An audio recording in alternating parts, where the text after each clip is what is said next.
invite our third speaker, and it is my honor, deep honor, to introduce her. She has a lovely name. I wish I had a daughter that I could name with this. Binalakshmi. I love that name. Nepram. She's a humanitarian, an author, a female activist for the advocacy of gender rights and women-led disarmament movements, with the objective of arresting gun culture and bringing about peace for her home state of Manipur in the northern eastern part of India. She established organizations such as the Control Arms Foundation of India and the Manipur Women's Gun Survivors Network. Would you believe that Forbes named Nepram as one of its 24 young minds to watch out for in 2015? And the Action on Armed Violence of London listed her among the top 100 influential people of the world actively pursuing a reduction in armed violence. Aren't we fortunate to have you? So, Nepram, if you could tell us your experience as a human rights defender and what you would pass on to successive generations. Thank you. Thank you, Beatrice, and thank you to the UN Permanent Forum on Indigenous People for inviting us, and to fellow panelists. We cry with you. This week, we had in Colombia a conference on looking at environmental violence, and I have seen so many of our indigenous sisters crying. We have to keep crying, because it will give us strength. We've got to express the violence which has been there for almost hundreds of years on our bodies, in our minds, in our lives, in our present and future. So tears are not a sign of weaknesses. It's a sign to clear our thoughts so that we can prepare collectively for the future. So this. First of all, I would like to speak in my language, which is Manipuri. Yai paraba ayuksida, April tang tarataret, Mayambu Khurumjari. I pay my obeisance to every one of you who are here in this room and those who are watching us on UN TV for giving us this opportunity. I also recognize more than 200 women human rights defenders who have been killed last year, and many continue to live lives of threats, many of whom are indigenous women, including myself. I'm lucky to be alive, but many of our sisters have not survived the violence. I also pay obeisance to all my sisters, mothers, generations, Manipuri Meira Paibis, the Naga mothers, the Kuki mothers, women from Garo Hills, from Arunachal, Tripura, Chittagong Hill tracts, from our sisters from all over Asia and around the world, for whom we are here today. I come from Asia, which has 2/3 of the world's indigenous people, 270 million indigenous people. And in that part of Asia, I come from what is the current northeast of India, which has got one of the highest concentration of indigenous people. We have got over 200 indigenous communities in this Indo-Burma border region. I belong to the Manipur community of the Meitei community, and we have been, and my women human rights defender, also as a disarmament activist, we've been working for over 15 years on trying to mitigate violence. Our area is the area which is home to South Asia's longest running armed conflict. More than 50,000 people have died. Many of our brothers, our fathers, our children have disappeared. Extrajudicial killings, rape, murder of indigenous women in our territories is a reality for which, like my sister said, when you live in a conflict zone, we think it's normal. The bomb blast, the combing operations, the movement of our non-armed state armed groups, we think it is normal, but it is in this situation that I grew up.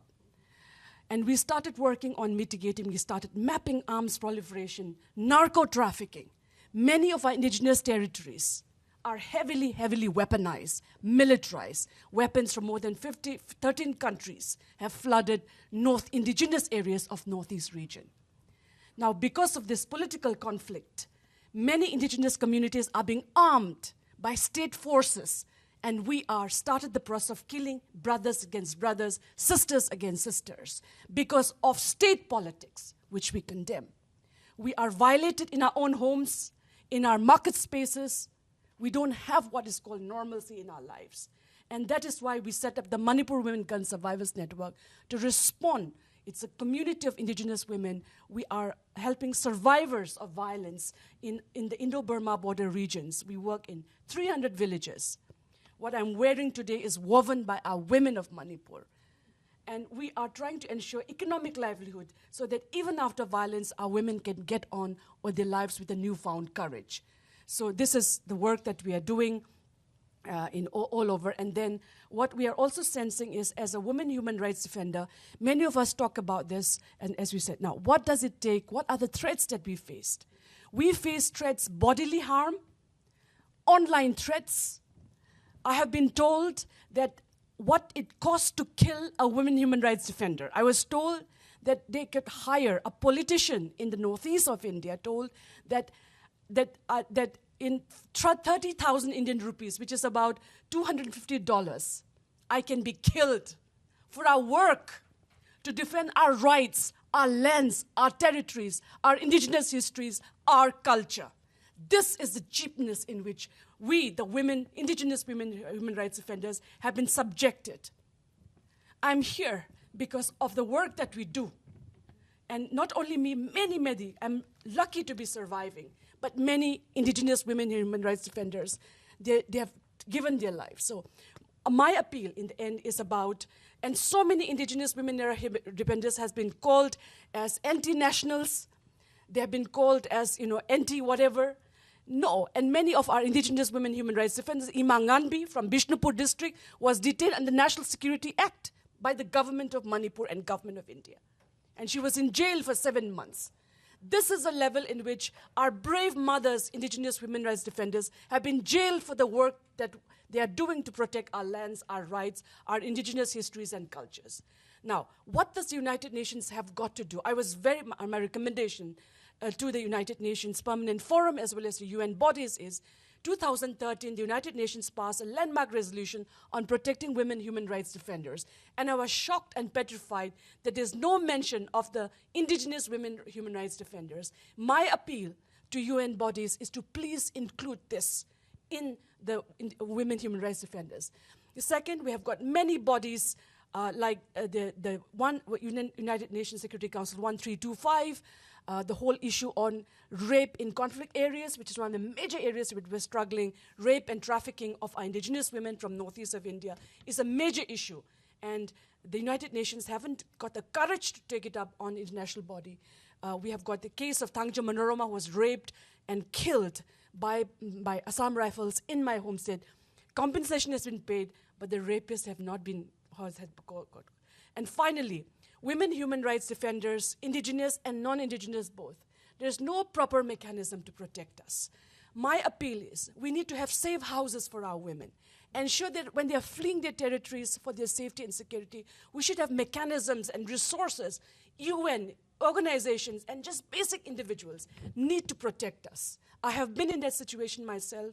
I know what I am talking about. It's extremely important to go beyond conferences, documents, and to ensure that women human rights defenders, and particularly women human rights defenders, are given the protection that they deserve.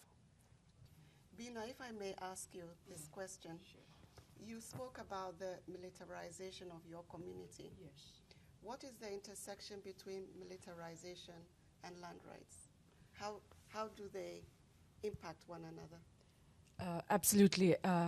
These are absolutely, it's all about, the colonization process of our lands, our culture, our language, our histories. Can you imagine the history of 45 million, many of which are indigenous in Northeast India, are not in the textbooks of the world's largest democracy, India. Mm-hmm. So it's about colonizing in every aspect, our language. Mm-hmm. If you speak our native language, we are fined in our schools.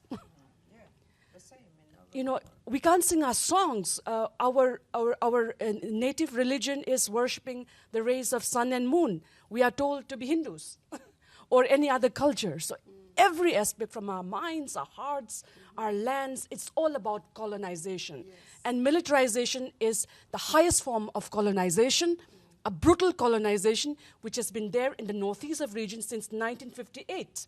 We have a martial law called the Armed Forces Special Power Act since the last 60 years in the world's largest democracy.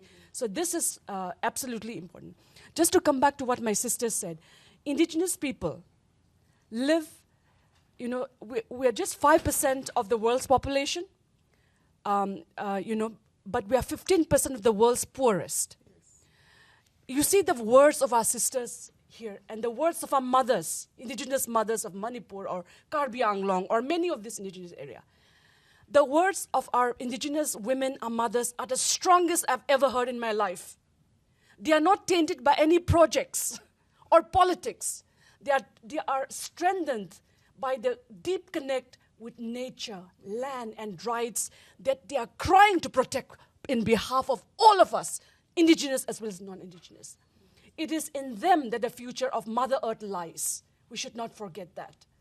And it's very important that what Candy also spoke about, the unequal power. Men own 99% of the world's properties. Women own only 1%, out of which indigenous women would have been 0.0001% probably.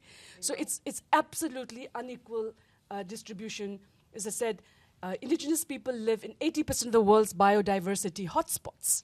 So I think the future of not just indigenous communities, but the future of the world, it's important that nations, policymakers, civil society, we need to wake up and honor the struggles of our indigenous women, brothers, sisters, who have tried to make this better for each one of us.